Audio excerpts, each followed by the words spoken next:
像我这样的亲王，一个月才800多两的俸禄，说出去都寒碜。为什么呀？没奶呀，咱舍不得给牛挤奶呀。天底下2条腿的猴子不多，那2条腿的奶牛可有的是。照理说，咱们大清朝的税赋，那就跟海子里的水一样，敞开了流都流不完。哦，咱们多喝了几口，就把它给喝完了。各位打午门底下过的时候，抬脑袋没有？您但凡一抬脑袋，就能看到门楼上有几行琉璃瓦的色儿特别深，那是刚刚换上去。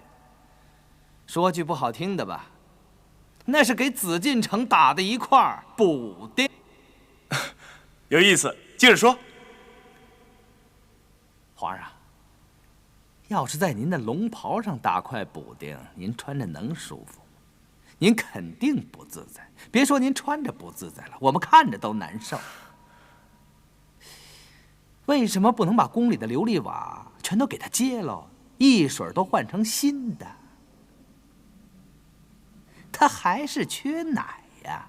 想当年大明朝富丽堂皇，把咱们满洲人都当成了乡巴佬。如今咱们好不容易骑到他们头顶上去了，咱可别真成了乡巴佬了，让人家笑话。明朝富丽堂皇不假，可是富丽堂皇的明朝已经完蛋了。别人别多嘴了，让训亲王把话讲完。完蛋了怎么了？他当然得完蛋。他要是不完蛋，还能轮得着咱们？皇上，您对老百姓施仁政，我没话说；您不想随便砍那些刁民的脑袋，我也没话说。少砍几个就少砍几个吧，还省得累咱自个儿的胳膊呢。可是，您想减免他们的税赋，我觉得不合适。您要把那些税都给免了，那还留那么些脑袋干嘛使啊？留着他们不就是为了让他们给咱们挤奶吃的吗？好，说得好。听君一席言，胜读万卷书，真是让人长见识。下去吧。哎，你们大家还有什么高见，都说吧。今天啊，心里有什么话都说出来，啊！启禀万岁。训亲王所言，臣委实不敢苟同。说到朝者的俸禄，确实不多，可是亲王以下、贝子以上，哪个没有王庄和田亩？自从我大清入关以来，圈地的圈地，蓄奴的蓄奴，我八旗将士得到的还少吗？物产取自百姓，劳力也取自百姓。皇上，这牛瘦的就剩皮包骨头了，那么还能榨出多少油水来呢？万岁圣明，臣窃以为减免赋税恰是时候，否则这牛再壮实，恐怕也要累死了。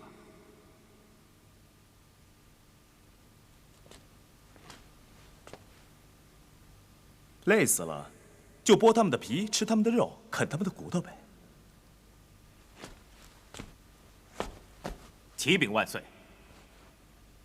训亲王所言，臣不敢苟同；然而安郡王所言，臣更不敢苟同。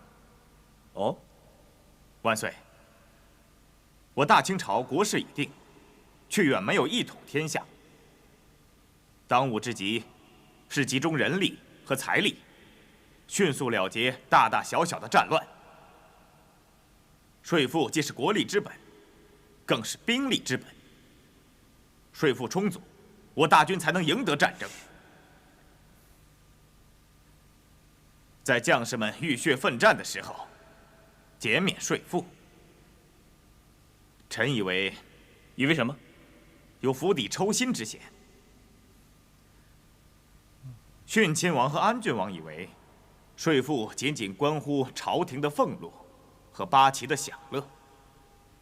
未免一叶障目，不见泰山，也未免过于草率，近乎井蛙之见了。为了取胜于敌，为了扑灭一切叛乱之火，哪怕是加倍征税，哪怕是竭泽而渔，也在所不惜。竭泽而渔，难以为继，何谈取胜于敌？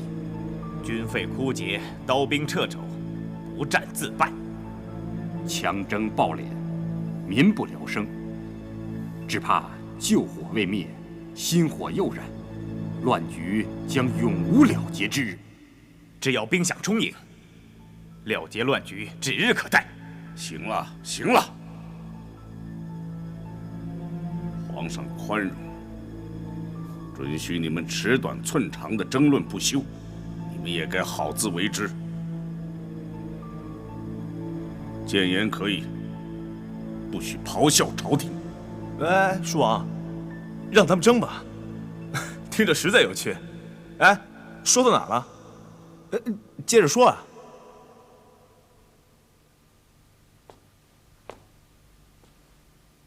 不说了，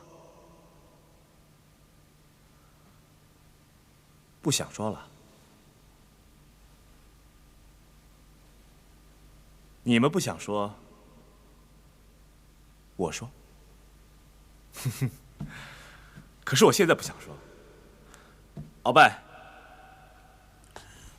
臣在。是时候了，该你了。陕甘和四川秉承万岁的旨意，连续3次减免税赋，每减1次，民众对叛乱的支持就降低1分，残敌溃败1日甚于1日，万岁决策之英明，由此可见一斑。此外，大军所到之处，残敌的官产和豪绅的不义之财，一律充公，悉数转为兵饷。所谓减税之害，也就微乎其微了。都听见了吗？朕取信于民，要害在哪儿？大家应该明白了吧？你接着说。胜败乃兵家常事，然而细究起来，满洲八旗则败多胜少，而汉军八旗则败少胜多。平西王吴三桂所部尤为英勇善战，不论对手是李自成和张献忠的余部，还是残明小朝廷的乌合之众，此人都能所向披靡，战无不胜。此间奥妙，耐人寻味。近年来，皇上屡次把汉军作为主力，派往前线，如今已坐收神奇之效，圣上英明。倘若无此，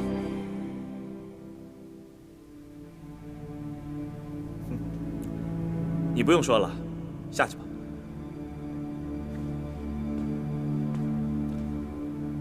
剩下的留给朕来说吧。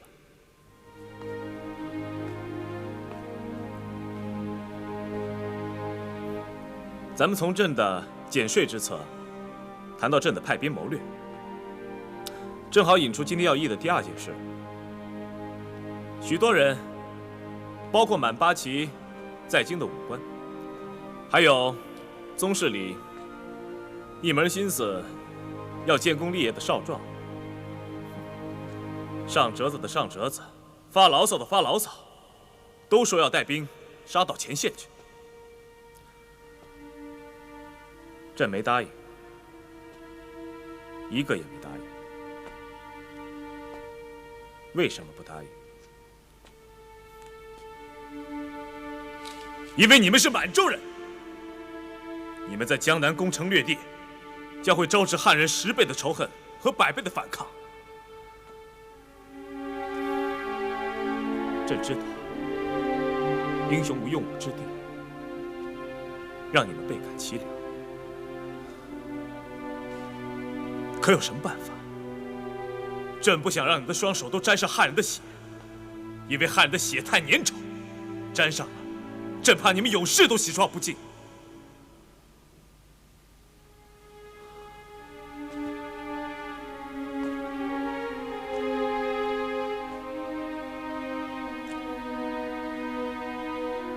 不管你们有多少雄心壮志，都暂且给我收起来。如果还是倍感凄凉，那就凄凉下去。我大清朝求的是万世安邦。要是哪位打算成匹夫之勇，图一时之快，朕没法成全他。要怪，就怪自己生不逢时吧。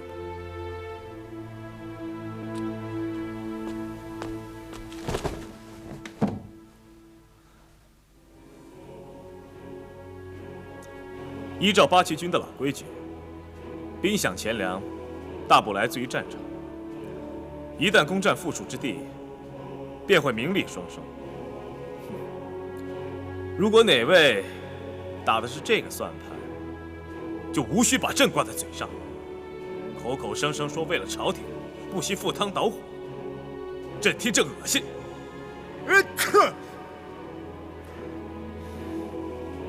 陈明夏。臣在。别人说的说了，吵的吵了，你有何高见？你是内阁大学士，学识渊博，朝廷上的事情，免不了混沌不清。匹夫们看不准，你也看不准。朕就不信，你没有自己的是非。启禀皇上，皇上的是非便是臣的是非。臣住嘴！你是在明朝做过官的，对着崇祯，你也是这么说的吗？投降了李自成，跪在闯贼面前，你也是这么说的吗？臣知罪。当朝所议所征，事事关乎我大清朝的命运，你们身为朝臣，怎么都闭口不言了呢？嗯？傅一坚，臣在。你也是内阁大学士，除了抄抄写写，你还会干什么？臣除了抄抄写写，还会写写抄抄。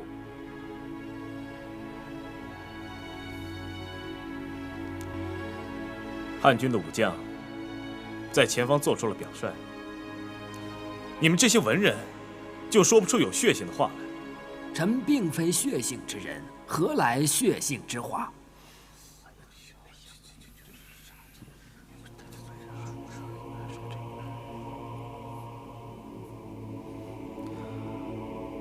想当初，朕打算退婚的时候，你们这帮汉大臣们何其慷慨激昂，高论不绝。哼，朕惩治了你们，还革了公典司的职。没想到，你们这么快就变乖了，一个个都成哑巴了。啊？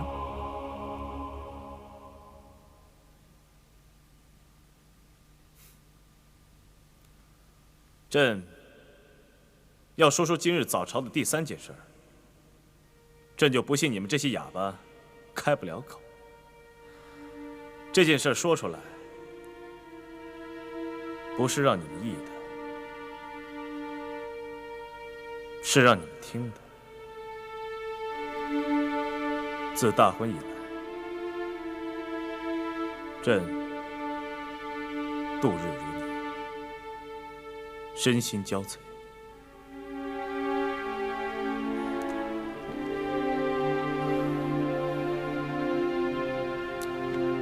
不是1天2天了，君后不协，尽人皆知。想必你们早有耳闻了。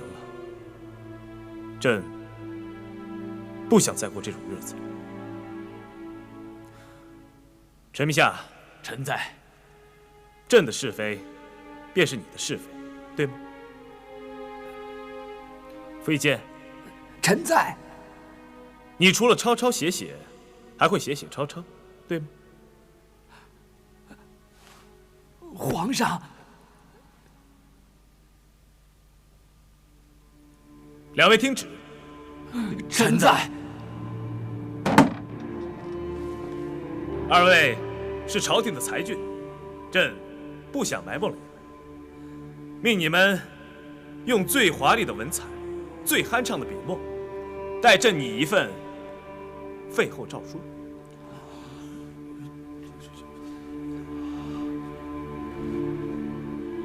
即日颁布天下。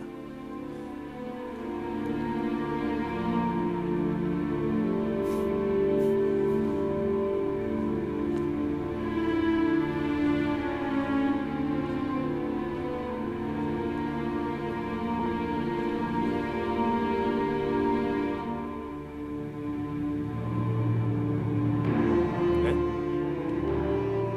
你们的脸都怎么了？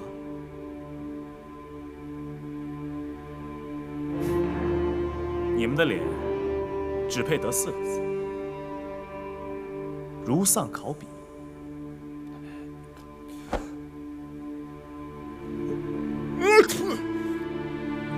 不用议了，听着就行。诏书拟就之后，着安郡王代镇审院，务必尽心竭力。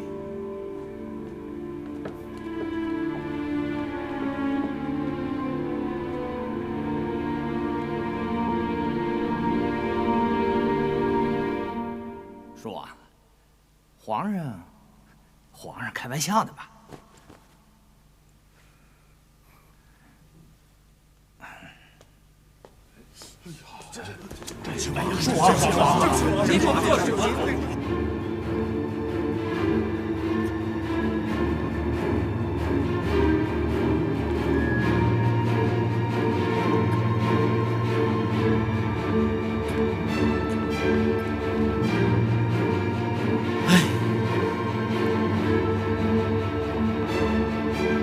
吴公公，哎呦喂，我的姐姐耶！您这是怎么了？跟丢了魂儿似的。丢了魂儿了，没错，大清朝丢了魂儿了，天都快塌了你。胡说些什么呀？胡说！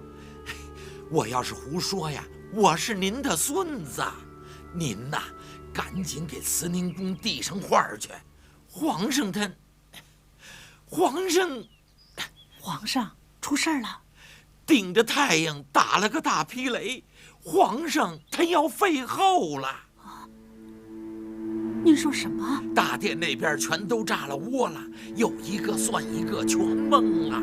您呐，赶紧把话递上去，皇上他要把皇后给废了。等等，您掂量着吐口，别让太后听了也懵了。得，我给赶紧走了啊！哎，就这么着。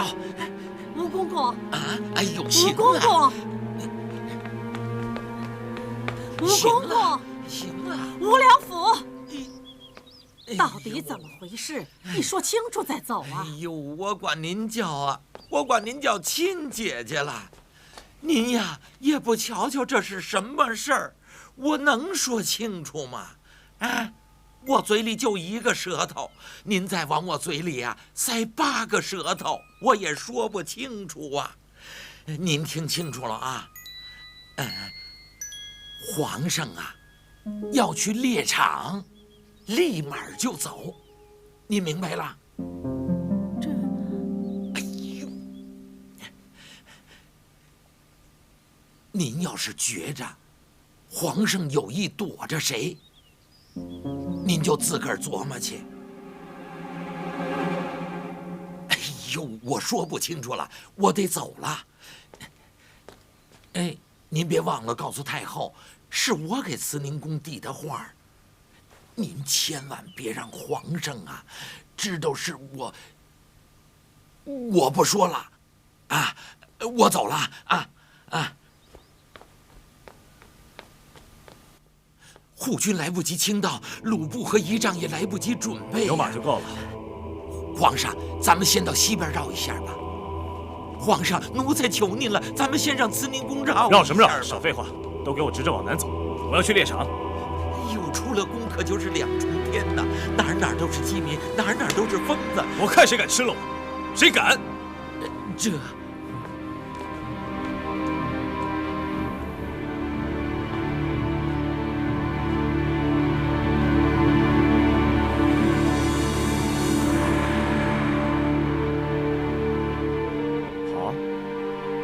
侄子走不行，那就绕，去玄武门。这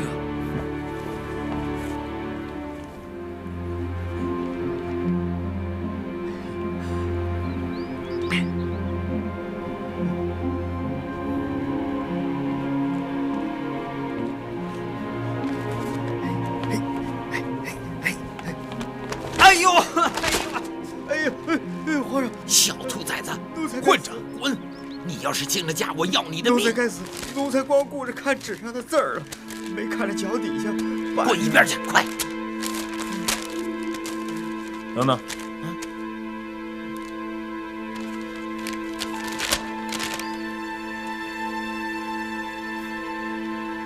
有点模样，你写的？哎，奴才会写几个字儿，可您就是把绳子放在奴才脖子上，您就是勒死我，我也写不了这么好啊！皇上，您看这字儿写的，它多顺溜，多匀乎啊！哎，这笔好字儿，它出在永和宫啊，这是锦贵人写的呀。每天呀，不到5更就起来练字儿，您看看。哎，那蜡烛把头发燎了，自个儿都不知道。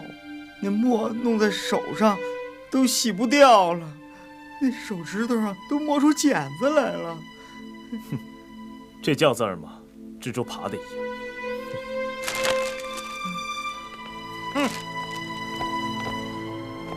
吴良辅，奴才在。把那东西给我捡回来。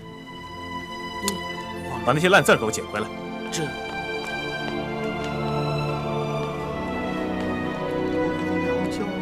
手指头磨脚，小兔崽子，你行啊，越来越有出息了。好，你等着。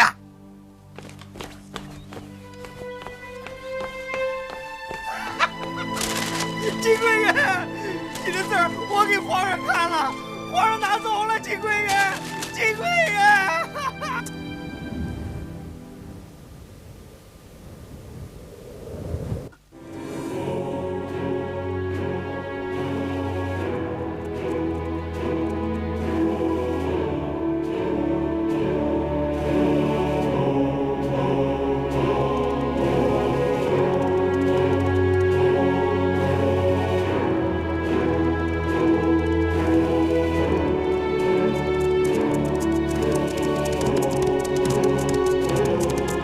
安郡，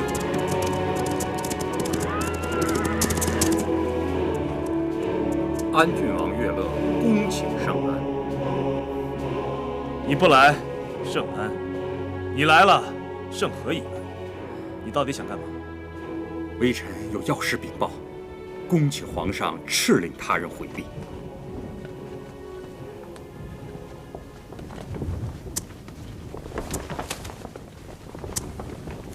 你们都散了吧。皇上，都散开。两口子过不下去了，只有这一个办法。堂兄，常人都可以休妻，我为什么不能？您不能啊，皇上。常人休妻是私事，您要废后则是国事。如此贸然的提出来，文武百官措手不及，难以接受还在其次。倘若举国皆知，百姓会怎么想？哎，我就不信，我换个女人他们会受不了，换个朝代，换个皇帝他们都受得了，他们还有什么受不了？皇上，您要是真的急着换女人，有人就真的要急着换皇帝来。夸大其词，你夸大其词！皇上，您以为不会吗？废后诏书一下，顺民们会惶惶不可终日，而刁民则会蠢蠢欲动。还有敌人呢，他们会怎么想？一旦君后分离，各路敌人会弹冠相庆，求之不得。他们会借机造谣生事，而掀起轩然大波，种种不利后果。皇上，难道您就毫无顾忌吗？危言耸听。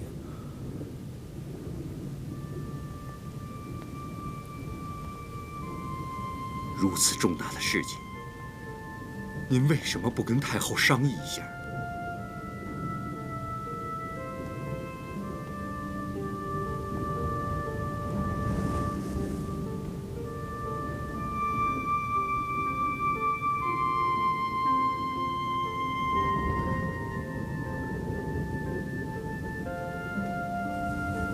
说什么？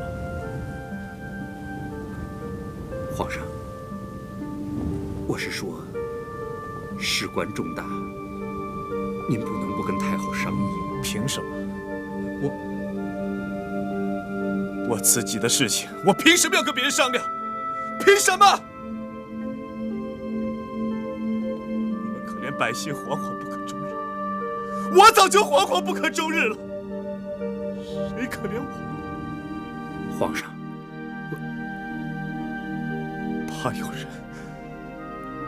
怕有人幸灾乐祸，怕有人听了高兴。你们怕别人高兴，就打算让我一辈子都不高兴。我年年月月日日不高兴，我给刁民陪绑，给敌人当了垫背的，你们就高兴了是不是？啊？他们爱高兴不高兴，不管是谁，不管是谁，高兴也罢，不高兴也罢，我要废后，我要废后！啊！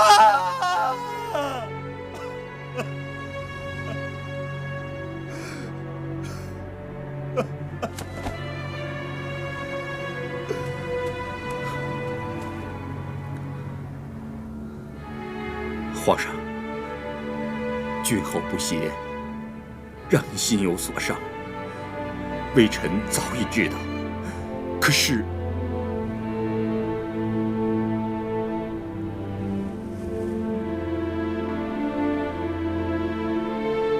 我早就跟你说过，能做主，便自己做主。说说而已，我做得了自己的主吗？爱新觉罗府里，并非不孝之人。为了尽孝，多少不愿做的事情做了。哭的时候，脑袋上永远挂着一张笑脸。是皇上又能怎么样？我害怕天黑，天一黑，空荡荡的乾清宫里就剩我一个人。真龙天子合着眼泪，看那些长在心里的苦果子，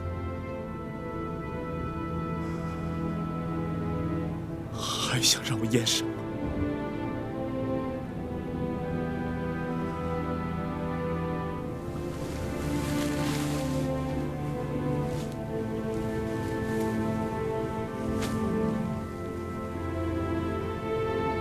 我什么都演下去。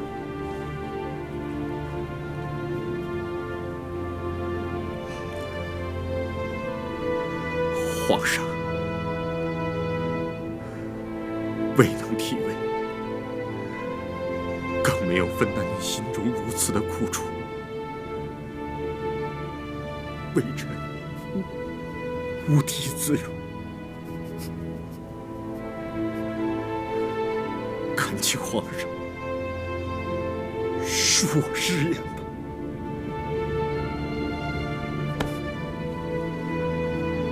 堂兄，我不管你。皇上，无论如何，你要保重身体才是。我不管你，不管你们。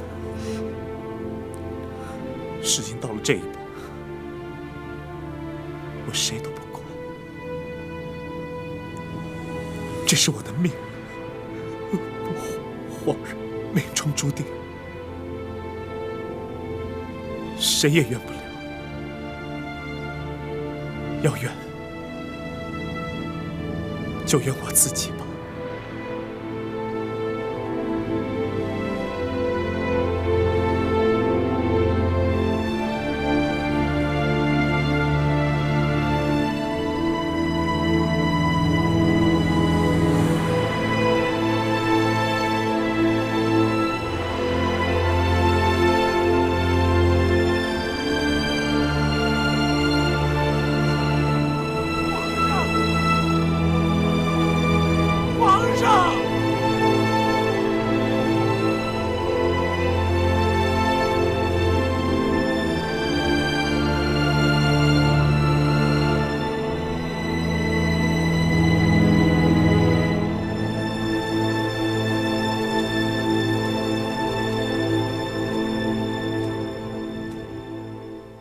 像不像啊？到现在也没站在跟前好好看眼皇上，指不定画的像谁呢。让您照着安郡王的样子画吧，您就是不听。你看看，越画越难看了。那也没你难看。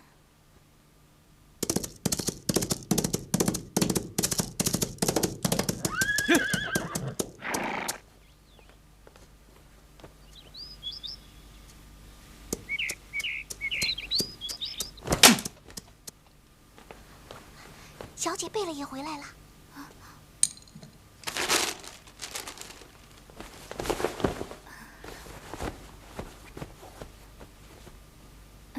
您回来了。啊，老爷，奴才给您沏茶去。站住！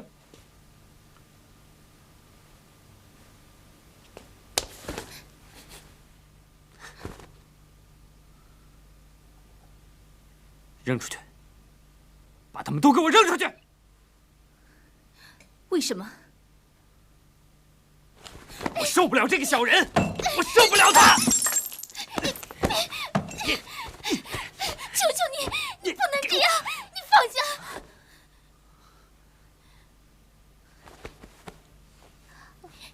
这些都是圣物，你想要干什么？毁的就是圣物！闪开！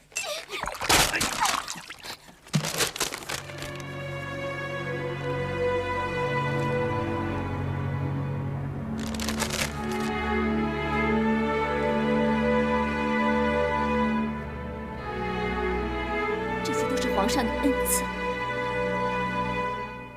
我和荣妞每天都用净水清洗它们。你们不问青红皂白酒，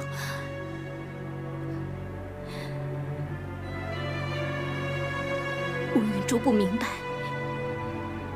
您为什么要这样？您想干什么？您到底想干什么？我再也不想看见他们。圣物有您一份儿，也有我一份儿。地上的已经碎了，就把这剩下的留给我吧。既然您如此厌恶，就请您不要再碰它们了。给我，你的已经给你了，这是我的。求求你，给我！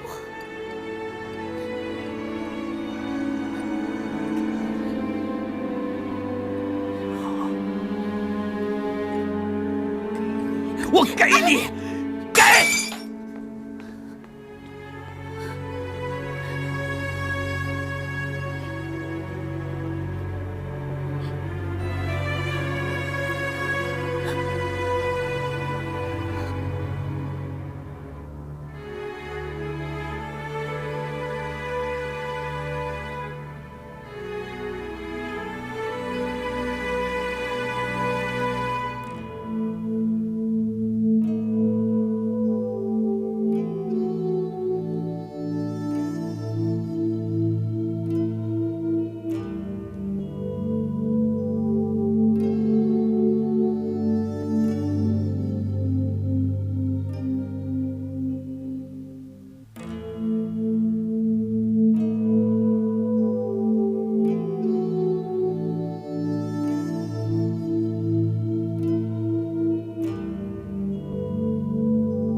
姐姐，您就放宽心吧，事情已经闹成这个样子了，他再坏还能坏到哪儿去啊？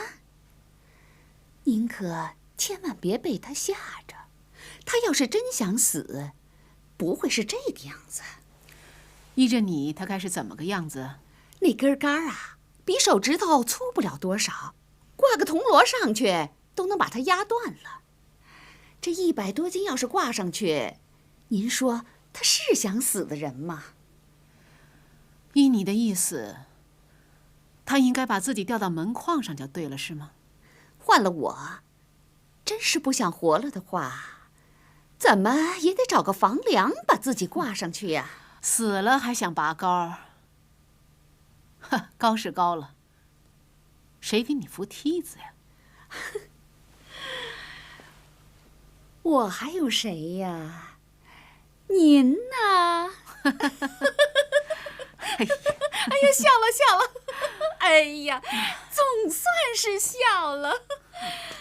哎呀，您呐，快点笑出来吧！瞧把您给愁的，眼窝都深了。哎呦，连这头发都干巴巴的，谁看了心里都堵得慌啊！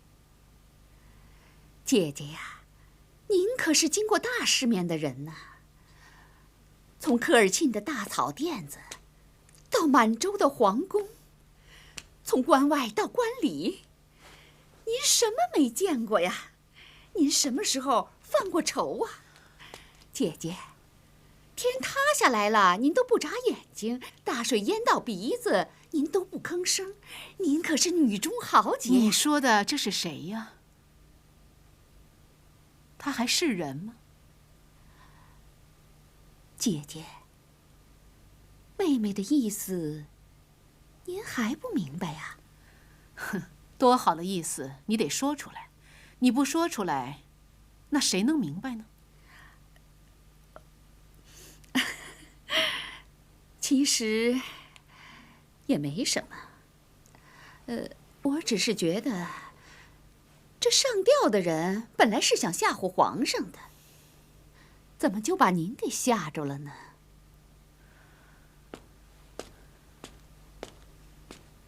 郑亲王到了。我胆子小，不吓着我，吓着谁呀？让他进来吧。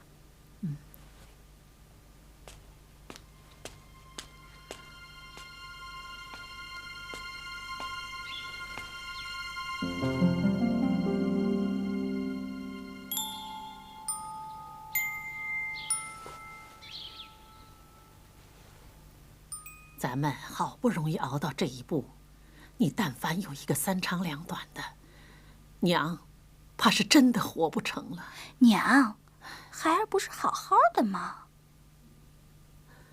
娘知道你是有福之人，老天爷在保佑你呢。有您保佑着，便是孩儿最大的福气了。来，娘。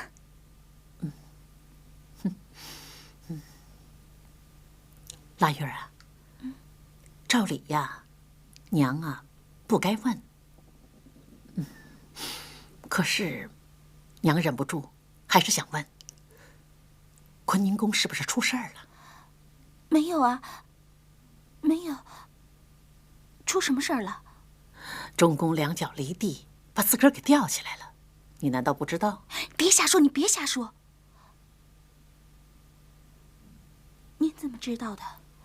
他们自觉着紫禁城的墙头比云彩还高，里边打个雷，外边都听不着。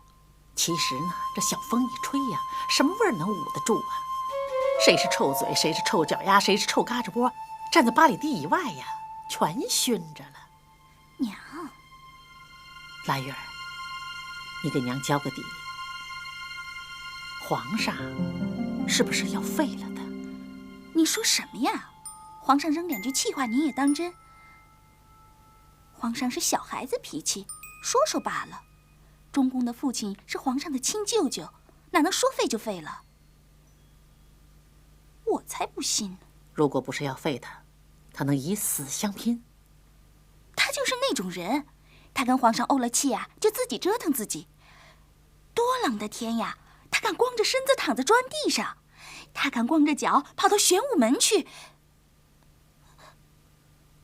我可什么都没说。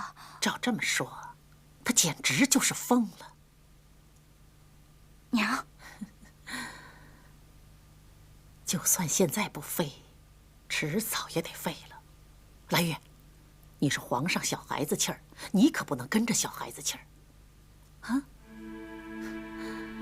你舅舅说的对，开在你前面的花儿谢了，该你这个花骨朵露脸了。你可得给我打起精神来，听见没有？